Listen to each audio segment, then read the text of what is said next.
The stars twinkled against the black void as the U.S. Relentless cut through space near Europa. Commander Jack Miller stood on the bridge, his eyes fixed on the holographic display showing their research outpost. After 15 years in the Space Force, Jack had seen many strange things, but nothing prepared him for today. "Commander, unknown vessel approaching from Sector 7. Lieutenant Susan Ward called out, her fingers dancing across the control panel. "It's big, sir. Really big." Jack straightened his uniform. "Shields at 50%. Let's not appear hostile, but let's not be stupid either." The alien ship emerged from behind Europa's curve. It was 3 times the size of the Relentless, with strange purple lights pulsing along its hull. The crew fell silent. "Open communications," Jack ordered. The main screen flickered to life, revealing a tall reptilian creature with 4 eyes and bluish scales. It spoke in a series of clicks and hisses before a translation followed. "Greetings, humans. We are the Vexari Dominion. We come seeking peaceful exchange of knowledge." Jack nodded respectfully. "I am Commander Jack Miller of Earth's Space Force. We welcome peaceful contact." The alien, who called himself Ambassador Zex Talon, suggested a meeting aboard the human research station. Jack agreed but kept a security team on alert. This first contact could mean everything for humanity's future among the stars. The meeting seemed to go well. Dr. Ethan Summers, Jack's childhood friend, and the station's lead physicist, excitedly shared basic information about human science. The Vexari appeared impressed, offering their own insights about space travel. "Your fusion technology is quite advanced for your development stage," Zex Talon said, his 4 eyes blinking in sequence. "We would like to learn more." Dr. Summers smiled. "We're happy to share our public research. This is why we explore space, to learn and grow together." After 3 hours of talks, the Vexari suggested continuing discussions the next day. They returned to their ship while the humans celebrated first contact. "I don't trust them," Susan told Jack as they watched the alien ship from the station's observation deck. Jack raised an eyebrow. "You don't trust anyone." "That's why I'm still alive," she replied with a half smile. At 300 station time, alarms blared. Jack rushed from his quarters to the command center, where chaos reigned. The Vexari boarded without warning. Security Officer Paul Garcia reported, blood running down his forehead. They took Dr. Summers, Dr. Linda Kelly, and Dr. Ryan Jones. Jack's blood ran cold. "What do you mean took?" "Abducted, sir. They broke into the labs, stunned everyone, and carried those 3 out. They were gone before we could respond." Jack slammed his fist on the console. "Open a channel to their ship. Now." The screen showed Zex Talon again, but gone was the diplomatic facade. Instead, he looked smug. "Commander Miller, by now you've discovered we've taken specimens from your crew. They are not specimens. They are Earth citizens and my people. Return them immediately." The alien made a sound like rocks in a blender, apparently laughter. "We have studied your kind for some time. You have technology we desire. We have your people. This is how negotiations work in the galaxy, Commander." Jack's voice dropped dangerously low. "There will be no negotiations. Return my people now, or face consequences." All 4 of the aliens' eyes blinked in amusement. "Consequences? Your species has barely left its home planet. The Vexari Dominion spans 57 star systems. What consequences could you possibly offer?" "This is your only warning," Jack said.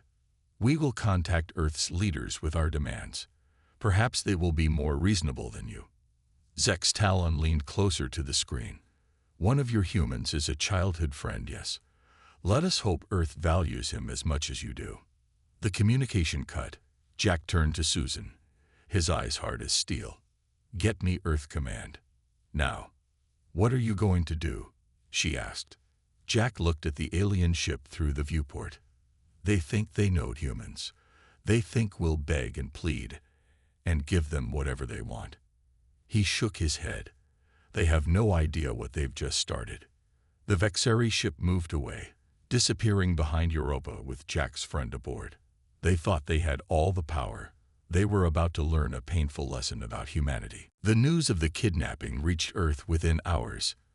In the United Earth Defense Headquarters beneath the Rocky Mountains, Admiral Heather Ross paced the Situation Room. On the wall screens, angry faces of world leaders demanded action. "These aliens took our people," the European Union president said. "We must respond." Admiral Ross nodded. "And we will. But we need to be smart about this." Greg Collins, the top intelligence officer, entered the room carrying a tablet. His usual calm demeanor was gone, replaced by barely controlled anger. "Ma'am, we found something," he said. "The Vexari aren't new to this game. They've done this before." He displayed images on the main screen showing different alien races and star systems. "They're essentially space pirates. They find developing civilizations, kidnap key scientists, and demand technology as ransom. And if they don't get what they want?" Defense Secretary Olivia Johnson asked. Greg's face darkened. "They send the victims back. In pieces." The room fell silent. "They've miscalculated," Admiral Ross said finally. "They think we're like the other races they bullied." She turned to Secretary Johnson. "I want authorization to deploy the Ghost Fleet." Several officials gasped. The Ghost Fleet was Earth's best-kept secret, advanced warships built using recovered alien technology from a crash site in Brazil 30 years earlier. "The Ghost Fleet has never been tested in actual combat," Secretary Johnson warned. "Then the Vexari will provide that test," Ross replied. Back near Europa, Commander Jack Miller received his new orders through encrypted channels. The message was simple: rescue our people at all costs. Jack assembled his crew. "Earth is sending reinforcements, but we're not waiting. The Vexari have our people, and we're getting them back." Lieutenant Susan Ward spoke up. "Sir, I've been working with Amy Rivera from Xenolinguistics. We've decoded more Vexari communications. They've taken our people to a forward base in the Kuiper Belt." "Can we find it?" Jack asked. "Already have the coordinates, sir." Paul Garcia, still sporting a bandage on his forehead, grinned. "Just say the word, Commander." Jack nodded. "Prepare the ship. We leave in 2 hours." While the Relentless prepared for departure, Major Sam Peters and his team of Special Forces soldiers boarded a stealth transport ship bound for Europa. Major Peters had fought in the Mars Colony Rebellion and was known for getting his people out alive, no matter the odds. "Listen up," he told his team during the flight. "These aliens think humans will roll over and beg. We're going to teach them otherwise." His second-in-command, Captain Kate Nelson, distributed weapons specs. "These have been modified based on scans of Vexari technology. They should pierce their armor." As Earth forces mobilized, a message arrived from the Vexari ship. Admiral Ross watched with cold eyes as Zex Talon appeared on screen. "People of Earth," the alien said, "we have taken 3 of your scientists. They are unharmed for now." He paused dramatically. "We require your fusion technology schematics and gravitational manipulation systems. Provide these within 7 Earth days, or we will begin returning your people, one small piece at a time." Admiral Ross didn't hesitate. "You have 24 hours to return our people unharmed before we discuss any terms." The alien's 4 eyes blinked in apparent amusement. "You misunderstand, human.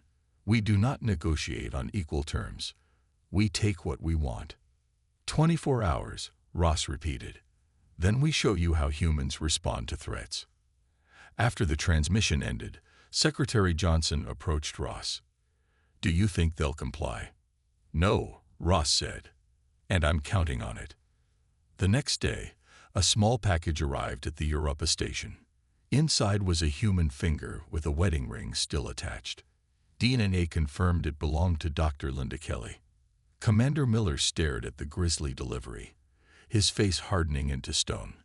He opened a channel to Earth. "Admiral, they've made their answer clear." Admiral Ross nodded on screen. "Then so is ours. Operation Swift Justice is a go. Bring our people home, Commander. And make sure the Vexari regret the day they ever heard of humanity. 5 stealth ships surrounded the Vexari forward base in the distant Kuiper Belt. Unlike regular human vessels, these ships were nearly invisible to scanners. Captain Diane Lopes of the U.S. Vengeance watched the alien base through her view screen. It looked like a small moon with strange metal towers sticking out from the surface. All teams in position, her communications officer reported. Diane nodded. Maintain stealth. We wait for Commander Miller's signal. Inside the lead stealth dropship, Major Sam Peters checked his weapon one last time. His team of 12 Special Forces soldiers sat silently in the darkness, their faces painted black. They had trained for space rescues, but never against an alien enemy. Remember, Sam told them, we go in quiet, find our people, and get out. The Vexari don't know we're coming. Meanwhile, Commander Jack Miller piloted the U.S. Relentless directly toward the front of the Vexari base. Unlike the stealth ships, he wanted to be seen. Open a channel, he ordered Lieutenant Susan Ward. The main screen flickered, and Zex Talon appeared. The alien looked surprised to see Miller.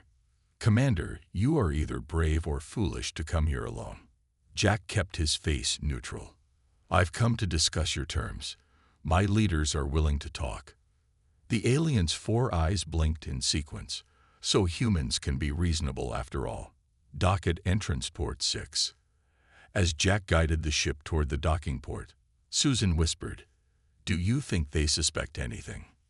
They're too arrogant to imagine we'd attack them, Jack replied. They think we're weak.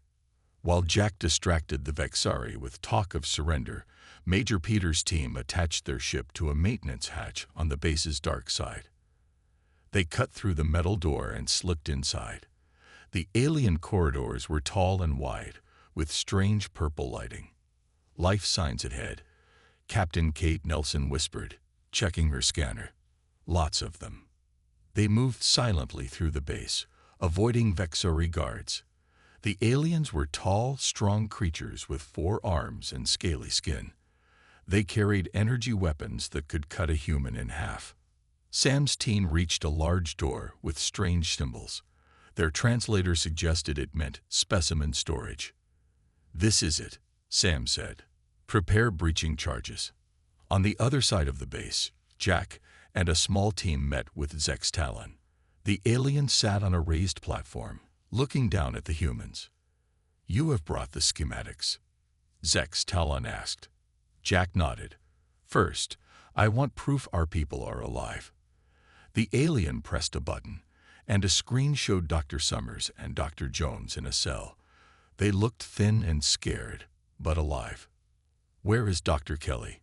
Jack demanded. Zex Talon made his stone-grinding laugh. She was uncooperative. You received her finger as a warning. Jack's hand tightened on his hidden weapon. She better be alive. She is. For now. The schematics, please. Jack stepped forward with a datapad. Here, everything you asked for. As Zex Talon reached for it, Sam's team blew the door to the holding cells. Alarms blared throughout the base. What is happening? The alien demanded. Jack smiled coldly. That would be the sound of humans not negotiating. In the holding area, Sam's team found not just the human scientists, but dozens of cages containing aliens of various species. All were prisoners of the Vexari. Dr. Summers, Sam called out. A thin man looked up. Here, I'm here. Sam broke the lock on his cell. We're getting you out. Where are the others? Ryan is 2 cells down, Ethan said shakily. Linda, they took Linda yesterday. She hasn't come back.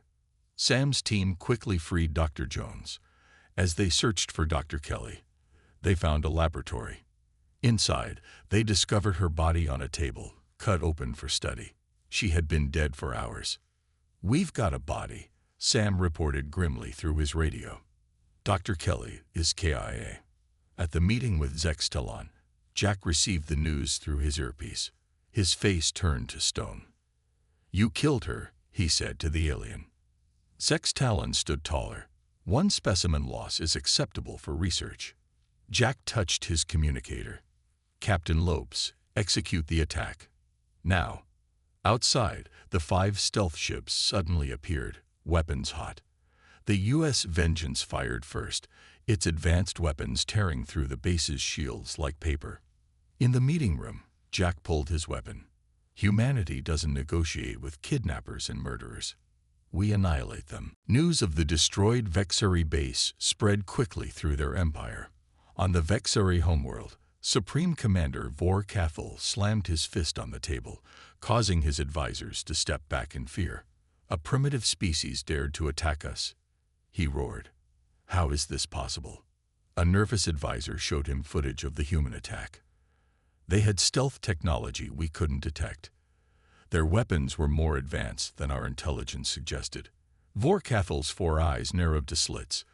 Send the battle fleet to the human system. I want their planet reduced to ash. Back on Earth, Dr. Ethan Summers sat in a hospital bed. His body was thin from weeks in captivity, but his mind remained sharp. Admiral Ross and Commander Miller listened carefully as he spoke. The Vexari shields operate on a rotating frequency, Ethan explained. That's why their defenses are so strong. But I discovered a pattern while I was their prisoner. He drew a series of numbers on a tablet. If we time our weapons to hit at these exact moments in the cycle, their shields will fail. Admiral Ross nodded. This could give us the edge we need. Jack looked at his childhood friend with concern. You should be resting, not working. Ethan's eyes hardened. They killed Linda. They cut her open while she was still alive. I'll rest when they're defeated. In the war room beneath the Rocky Mountains, Secretary Johnson addressed the gathered military leaders. Our intelligence suggests the Vexari are sending a battle fleet. We have perhaps 2 weeks before they arrive. We'll be ready, Admiral Ross assured her, but we shouldn't fight alone. She nodded to Greg Collins. The intelligence officer stepped forward. We've made contact with 3 other species who have suffered under Vexari kidnapping operations: the Thraxi, the Medusan Collective, and the Orient Federation. All have lost people to Vexari raids. He showed images of the 3 alien races. The Thraxi looked like tall, blue-skinned humanoids. The Medusans resembled floating jellyfish. The Orions had metallic skin and 4 eyes like the Vexari, but with a gentler appearance. They've all offered alliance against the Vexari, Greg continued. The Thraxi are sending warships. The others are providing technology and intelligence. For the first time since the crisis began, Admiral Ross smiled. It seems the Vexari have created a problem for themselves. They'd been bullying the galaxy for too long. As Earth prepared for war, millions of people evacuated from major cities to underground shelters. The planetary defense grid, hidden satellites armed with powerful weapons, was activated for the first time. Captain Frank Jordan, commander of Earth's orbital platforms, oversaw the preparations from his station above the planet. All defense platforms online, he reported to Admiral Ross. We've implemented Dr. Summers' shield frequency modifications on all weapons. 2 weeks later, sensors detected the Vexari fleet entering the outer solar system near Neptune. 30 warships, each larger than anything humans had built, approached in formation. They're broadcasting a message, Lieutenant Susan Ward told Commander Miller aboard the refitted U.S. Relentless. The message played throughout human space. People of Earth, you have committed an act of war against the Vexari Dominion. Surrender the criminals who attacked our research facility, or face extinction. You have 1 day to comply. From her command center, Admiral Ross sent Earth's reply. We do not negotiate with kidnappers and murderers. Leave our system or be destroyed. The response came quickly. You have chosen extinction. The Vexari fleet accelerated toward Earth. On the bridge of the U.S. Relentless, Jack watched the enemy ships approach on the tactical display. Susan stood beside him, her face determined. They still think we're weak, she said. Jack nodded. That's their biggest mistake. He opened a channel to all Earth vessels. All ships, prepare for battle. Remember Dr. Kelly and all the others they've taken. Today we show the Vexari that humans don't surrender. We fight. As the two fleets drew closer, the first ships of the Thraxi Alliance appeared behind the Vexari, trapping them between two forces. The battle for Sol had begun. The space around Mars lit up with weapons fire. The Vexari fleet, caught by surprise between human forces and their Thraxi allies, quickly broke into defensive formations. They're splitting up, Captain Frank Jordan reported from the orbital command station. 10 ships heading toward Earth, the rest engaging our forces near Mars. Admiral Ross studied the tactical display. Deploy the Ghost Fleet. Target the ships heading for Earth. 5 human vessels suddenly appeared from behind Phobos, Mars' moon. These ships were unlike any seen before, with sleek black hulls that seemed to absorb light. Leading them was the U.S. Vengeance, with Captain Diane Lopes at the helm. Ghost Fleet in position, she reported, targeting Vexari lead vessels. On the U.S. Relentless, Commander Jack Miller led his battle group toward the main Vexari force.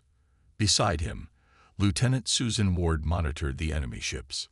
Activating shield frequency modulators, she said, firing solutions ready. Jack nodded.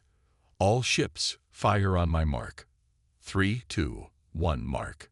Human vessels fired in perfect unison. Their weapons, modified based on Dr. Summers' intelligence, struck the Vexari ships at the exact moment their shields cycled. Energy beams cut through the alien defenses, hitting their hulls directly. 3 Vexari ships exploded immediately.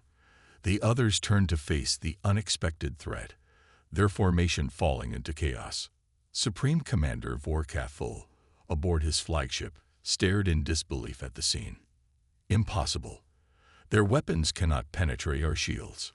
His tactical officer trembled. They've discovered the frequency cycle. Supreme Commander. How? Vorkathul demanded. Unknown, but they're timing their attacks perfectly. The Thraxi fleet struck from behind, their blue-tinged weapons adding to the devastation. Caught in a crossfire, the Vexari began to take heavy losses. Near Earth, the Ghost Fleet engaged the approaching Vexari ships. Captain Lopez's vessel moved with impossible speed, evading enemy fire while striking with precision. 3 enemy ships disabled, she reported. 2 more heavily damaged. On Earth's surface, crowds gathered around screens showing the battle. Cheers erupted with each Vexari ship destroyed. For years, humanity had feared what lurked among the stars. Now they were fighting back. The U.S. Relentless took a direct hit, shaking violently. Jack held onto his chair as sparks flew from damaged consoles. Shields down to 30%, Susan reported. Engine 3 is offline. Jack's face remained determined. Keep firing. We can't let them regroup. Another blast rocked the ship, more violent than the first. Alarms blared as smoke filled the bridge. Hull breach on Deck 5, a crewman shouted. Emergency bulkheads failing. Jack opened the ship-wide comm. All hands, prepare to abandon ship. He turned to Susan. Get everyone to the escape pods. She shook her head. Not without you, sir. That's an order, Lieutenant. As the crew evacuated, Jack stayed at the helm, guiding the damaged vessel directly toward the Vexari flagship. He opened a channel to Admiral Ross. Admiral, the Relentless is too damaged to continue fighting. I'm using what's left of her to take out their command ship. Jack, don't do this, Admiral Ross urged. We need you. With respect, ma'am, you need their leader gone more. Jack adjusted course, his hand steady despite the ship falling apart around him. For Linda, for all of them. Major Sam Peters, leading a stealth insertion team, heard the exchange from his dropship. Belay that suicide run, Commander. We have another way. His team had already infiltrated the Vexari flagship, moving through its corridors with deadly efficiency. Using the confusion of battle as cover, they fought their way toward the command center. We're outside their bridge now, Sam reported. Give us 2 minutes to capture Vorkathul alive.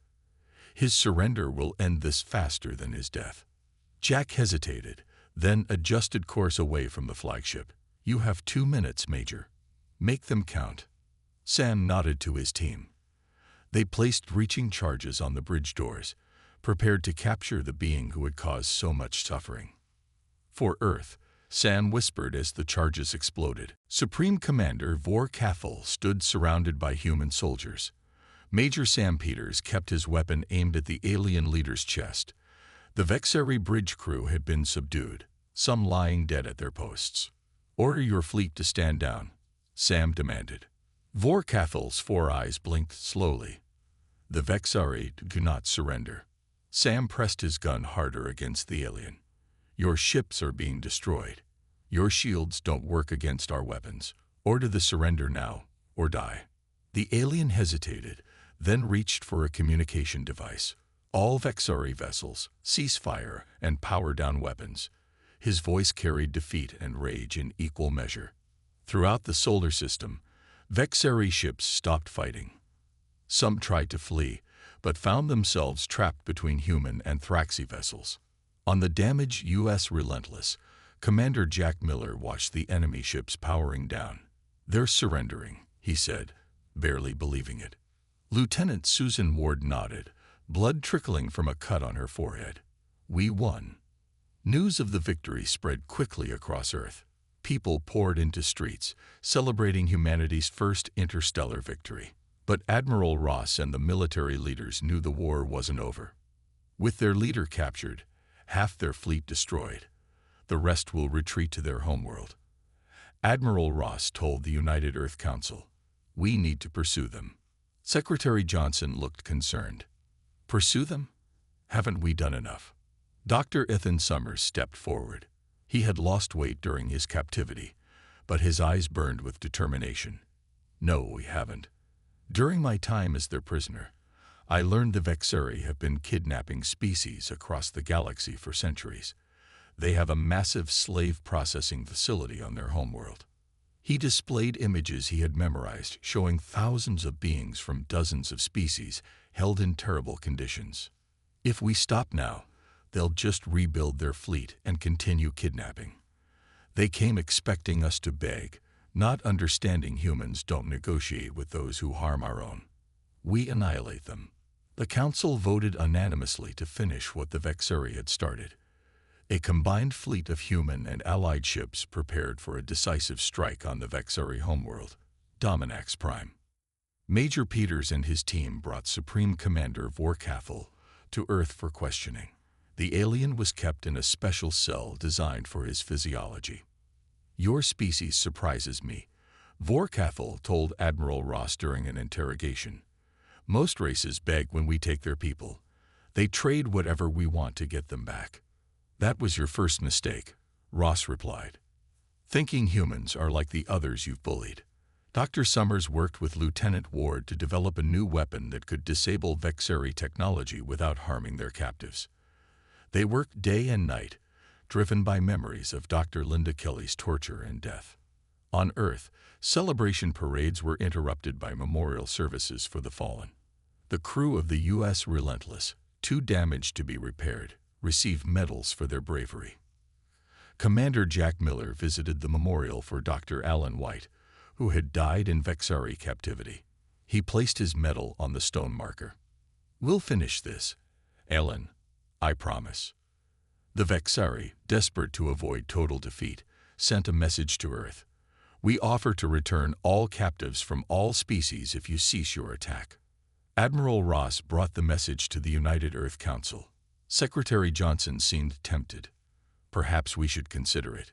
We could save lives." "No," Admiral Ross said firmly.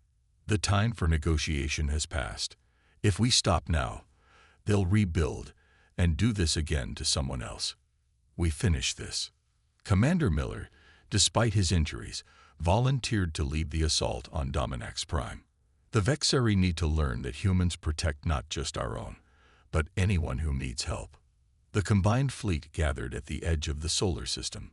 Human vessels flew alongside ships from the Thraxi, Medusan, and Orion fleets. Together, they prepared to jump to the Vexari home system. Jack looked at the stars ahead. "They thought we would negotiate," he said quietly. Now they'll learn what happens when you threaten humanity. The Allied fleet arrived at Dominax Prime, the Vexari homeworld. It was a large planet with 3 moons, each holding defensive stations.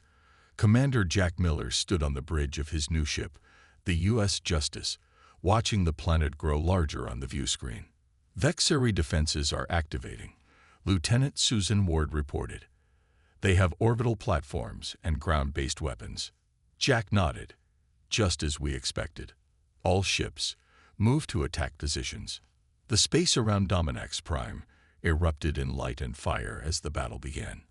Vexari ships, hastily recalled from across their empire, formed a defensive line around their planet. But without their supreme commander, their coordination was poor. Admiral Ross directed the battle from the flagship. Group 1, target their defense platforms. Group 2, clear a path for the landing forces. Captain Diane Lopes led the Ghost Fleet in a daring attack on the largest moon. Her ships moved like shadows between enemy fire, striking with deadly precision. Moon-based defenses neutralized, she reported after an hour of intense fighting. Landing zones secure. On the surface of Dominax Prime, panic spread through the Vexari leadership. Their ruling council, unused to military defeat, argued bitterly about what to do. We should surrender, one counselor suggested. Never, another shouted. The Vexari have never surrendered to lesser species. While they argued, Major Sam Peters and his multinational team landed on the planet. Humans fought alongside Thraxi warriors and Orion commandos, pushing toward the central slave facility. Building ahead, Sam called over the radio. Looks like the main complex Dr. Summers described. They fought through Vexari guards, who fought fiercely but without coordination. Inside the massive facility, they found rows upon rows of cells. Thousands of beings from dozens of species were held captive, including humans from ships that had disappeared years ago. A small group of Vexari scientists tried to block their way. You cannot enter, one said. These specimens are Vexari property. Sam's response was brief. Not anymore. In orbit, Lieutenant Ward activated the device she and Dr. Summers had created. It sent a pulse across the planet, disabling Vexari systems without harming the captives. Lights flickered throughout the facility as cell doors unlocked. All captives, please remain calm, Sam announced over the facility's speakers. We're here to free you. Medical teams are standing by. The freed prisoners emerged from their cells, some crying, others cheering. Many had been captives for years, believing their people had forgotten them. An elderly human approached Sam. Are you really from Earth? He asked in a shaking voice. Yes, sir. We've come to bring you home. The man began to cry. I was taken 15 years ago. I never thought I'd see home again. Back in space, the battle turned decisively in the Allies' favor. Vexari ships surrendered one by one, as news spread that their captives were being freed. The Vexari ruling council, seeing defeat was inevitable, sent a message to the human fleet. We surrender unconditionally. Please cease fire. Admiral Ross ordered all ships to stop attacking. Accept their surrender, but maintain positions. This isn't over until all captives are free. After 3 days of evacuating prisoners and securing Vexari military assets, representatives from all the Allied species met on neutral ground. They established oversight of Vexari disarmament and created a coalition to prevent such atrocities in the future. Dr. Summers led a team studying recovered Vexari technology, ensuring it would be used for peaceful purposes. Earth emerged as a respected power in the galactic community, known for its determination and willingness to fight for what was right. 1 month later, Commander Jack Miller visited a new memorial orbiting Jupiter. It commemorated the first interstellar conflict of humanity, bearing the inscription, "They thought we would surrender. They learned we would annihilate." As he placed a flower beneath Dr. Linda Kelly's name, Jack looked out at the stars. Humanity had faced its first great test among the stars and proven itself not just capable of survival, but worthy of respect. "We did it, Linda," he said quietly. They'll never harm anyone again. The stars seemed to shine brighter as humanity took its place among them, no longer afraid.